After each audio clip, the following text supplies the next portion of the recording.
Hey boys and girls, it's Mrs. Scales here to teach you about the endocrine system. So hopefully everybody had a very rested spring break and you got to take some break from school, or break from online school anyway. And one other little thing is that we're almost done with the human body. We have the endocrine system and the reproductive system left in our study. After we're done with all of these, I want to do a Zoom dissection with you guys so you can see the frog and still be able to, virtually dissect one. So let's go ahead and get started. So the endocrine system is our body's hormone system. We're going to go over these things today. What is the endocrine system, the functions, the glands that make up the system, which are the organs, and then we're going to learn about hormones today. The first thing I want to discuss with you is that, before we learn that the nervous system controls the body, well, it's not the only type of control that we have in our body. The endocrine system also has some control, and it communicates with the nervous system to get jobs done inside of our body. The one little thing about the nervous system is the only one that uses nerve impulses, though. The endocrine does not control with a nerve impulse. It does not have neurons. It does not have electrical impulses. What it controls the body with are these different chemicals called hormones. Now, you may have heard of hormones before because people always say when you're going through puberty, you're very hormonal. Pregnant women, they're very hormonal when they're pregnant. So all of that is true, but even if you're not going through puberty or even if you're not pregnant, everybody has hormones in their body. So they control our day-to-day activities. They also help us to grow. They help with reproduction. They help with our stress. They help with a lot of different things. All right, so some key vocab I'm going to go over with you right quick. The first one is the endocrine gland. This is a body organ, and you can see the several different endocrine glands right here in this picture that produces and releases hormones directly into our bloodstream. So, for example, your pancreas, it releases insulin. Your thyroid gland releases a thyroid hormone. Your pituitary gland, which is actually inside of your brain, it releases a growth hormone. So all of these glands that you see here, they release a hormone that is needed for the body. Now, a hormone is a chemical messenger, and this chemical messenger communicates with cells. And these cells are called target cells. They're called target cells because they're the only ones targeted by the hormone to receive the message and to respond to the hormones. So they recognize a hormone and then they're able to respond. All right, so the next thing is, what are the functions of the endocrine system? So the first thing is that your endocrine system does make your hormones. One major one that it makes is the adrenaline hormone, which is needed for your fight or flight response. Whenever this hormone is released into your body, there's a lot of physical changes. For example, when you're in danger and you feel that adrenaline, your heart beats faster. It's like your heart's racing. It does that to pump more blood throughout your body. It also makes you sweat. So this is why if you've ever been stressed out or if you've ever been really nervous, you notice your hands get really clammy. Your breathing becomes faster, and just so you can take in more oxygen. And then all of this stuff right here is so that you can respond to danger, or you might be stressed from, whatever is causing you to feel like you're in danger. Now, another function of the endocrine system is the hormones actually work on organs. And you can see that here, how adrenaline is working on different organs of the body, like the heart, the lungs, and the skin. And then these hormones also communicate with the target cells of those organs. So really these two things here kind of just go together. All right, so one hormone I want to go over with you today is insulin, because insulin, you'll hear, is needed for people that are diabetic, And diabetes is very common in the United States. So I just want us to all make sure we know what it is. So insulin's a hormone that is going to help your blood sugar and help you with something called glucose, which is your blood sugar. It is made by our pancreas. And diabetes is a condition where your body fails to make that insulin, or it fails to respond to that insulin. So what ends up happening is your blood sugar levels get really high or they get really low. And then if this happens, if it gets really high or gets really low, it can cause different side effects to the person. So for example, they might have issues later on with organs of their body. They may have issues with their eyesight. They may lose like their legs, which is really, really dangerous. So we all need insulin to stay alive. So if people don't get their insulin and they're diabetic, they can die from this. Now, one other thing is that this medicine, this insulin, can be given in a shot, and that's what you see up here.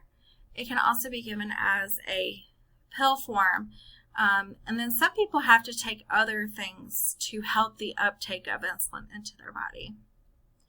Now, what you see here in this picture with the finger prick, that is somebody pricking their blood and taking a sample of their blood to test the glucose levels. So that number that you see there in that picture is the levels of milligrams of glucose in that sample of blood. So people, they want that number to stay under 100 to make sure that their blood glucose level is normal. If your blood glucose goes up above that, then you might be what we call pre-diabetic. So you just have to make sure that stays under around 100 or so. So some takeaways from this slide: diabetes, it's not good, it can be deadly, and insulin is a hormone that we all need to help regulate our blood sugar. All right, so now we're going to go over the different glands of the endocrine system. I'm going to go through each of these, and then at any point through the video, if you need to pause me, you can just hit the pause button down at the bottom. All right, so the first one is the hypothalamus. The hypothalamus is actually a part of the brain. It's below the thalamus, which is kind of close to the brainstem. And this part of the brain, what it does is it actually is a linkage between the nervous system and the endocrine system, so they can work together. We know that the nervous system controls everything of the body. It also works with the endocrine system. So for it to be able to do that, it uses the hypothalamus. So the hypothalamus is very important for the endocrine system. It also controls your sleep and your hunger. So it not only does it help the nervous system, but it also helps with us making sure we sleep and make sure that we get food. The pituitary is the next one. It's actually one of the smallest glands, and you can see it right here. It is also located in the brain. It's located below the hypothalamus. Now, the pituitary gland, even though it's the smallest, what it does is it actually controls your growth. So it releases a growth hormone. People that are like giants, they actually release more of a growth hormone. People that are, kind of like shorter for what their age should be, then they probably release less of this growth hormone. So that comes from the pituitary. Also, it helps with your blood pressure and your water balance. All right, the next one is the thyroid. The thyroid is a butterfly-shaped gland that's located near your trachea and inside your neck here. So the thyroid, what it helps with is breaking down your food, your metabolism, and releasing energy from that food. Now, attached to the thyroid is something called the parathyroid. The parathyroid, there's actually 4 of these little ones. They're teeny tiny. Again, they're attached to the thyroid. And what they do is they actually control the amount of calcium that's released from your bone to your blood. And you can see here the thyroid and the parathyroid. All right, the next one that we have is the adrenal glands. The adrenal glands are attached onto the top of the kidneys. So we have two. We have one on each kidney. Whenever you do feel stress or you feel like you're in danger, this is the gland that releases the adrenaline. They also help the kidneys with regulating the amount of water that goes out of our body and regulating that water balance.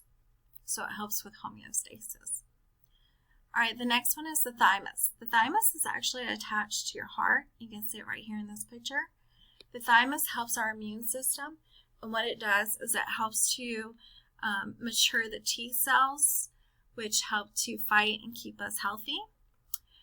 Really fun fact is that the thymus is actually bigger when you're a child versus when you're an adult. And the reason why is when you're a kid, your immune system in a way is, I don't want to say it's stronger, but it's maturing faster. As you get older, your immune system doesn't mature as much. So as you're building up your immune system, your thymus is bigger. The next one, and probably one of the most important ones, is the pancreas, because it does produce insulin. Again, if you're diabetic, then you're not releasing that insulin, or your cells are not responding to the insulin like they used to. So the pancreas, always remember that it makes the insulin. Then we have our reproductive connection here with the endocrine system. The ovaries, technically, they're part of the reproductive system, but they also release hormones, so that's why they're in the endocrine system. The ovaries are the female part. The testes is the male part. The ovaries, they are the organ of the reproductive system that holds the eggs that are needed. So at the ovaries, they also release what's called estrogen, which is like the female hormone, and this helps with egg development as you get older.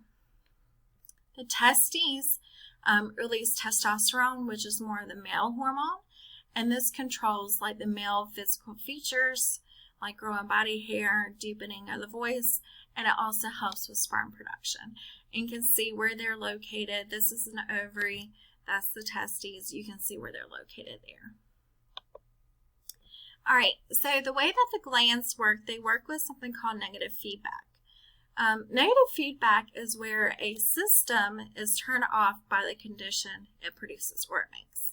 So for example, let's say your body temperature rises. Well, when your body temperature rises, you sweat more. Then when you start to sweat more, you actually begin to cool down and then your body drops, your body temperature drops. So then that signal of your body temperature drops turns off the system. So you stop sweating. This is why you don't constantly sweat all the time, and you only sweat when your body temperature goes up. So what happens with endocrine system is that when hormones reach a certain level in the blood, those same hormones send a signal back to the gland to turn off. It's similar to how a thermostat works. A thermostat in your house is like, let's just say it's set on 70 degrees. Well, when it's set on 70 degrees, if the temperature of your house goes above 70, then the air kicks on, and then the air cools it back down to where it reaches 70. And then the AC air turns off. But as soon as that temperature goes back up above 70, it kicks back on, and then it drops the air temperature down. Same thing works with the heat. Let's say you have it set at 70, you have the heat switched on. Anytime the temperature of the house falls below 70, then that thermostat kicks on the heat and it brings the temperature back up to 70. So wherever you set it, that's where the temperature ends up at. Well, the key thing here is that the cold air that's released from your AC is what actually shuts it off. Same thing with negative feedback with hormones. The hormones, when they reach a certain level, they go back and turn the glands off so they stop working. Or not really stop working, but they stop releasing that hormone. All right, guys, so this is the endocrine system. This is all you need to do for notes this week. Make sure you watch the Kids Health video that's attached in the notebook. Have a good day.